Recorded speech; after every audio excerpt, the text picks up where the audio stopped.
The question is where to buy cars that will last you a long time. It's very hard to answer that question, but I do have an answer. From my personal experience, the more savvy you are, doesn't matter where you buy the car from. You know how to get a good deal and you know how to find a great car. But for those that are less experienced or inexperienced, and even if you are experienced, what I found to be the best in regards to warranties and also getting a car that has been taken care of, because that's what you want. Doesn't matter how good the car looks. If it wasn't taken care of by the previous owner or owners, you want to be very careful with that. It's usually dealerships. Um, and when I say dealership, not traditionally speaking, I mean rental car companies. Rental car companies, you'd be surprised, actually oftentimes are a dealership. But guess what?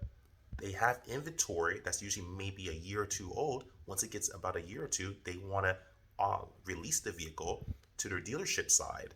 And these rental car companies, say for example, Enterprise, Hertz, etc. A lot of these companies did all they could to buy the cars new.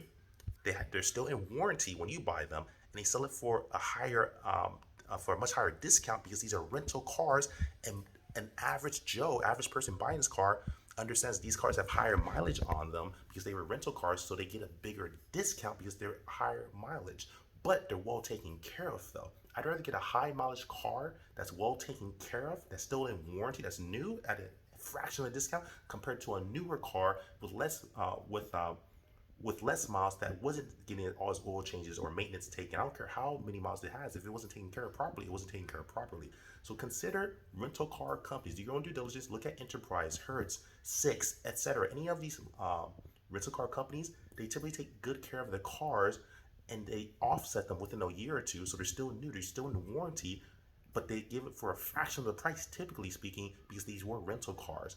Very important to consider this. That's just one of my quick tips. Hopefully that helps. Do your own due diligence. Call me out.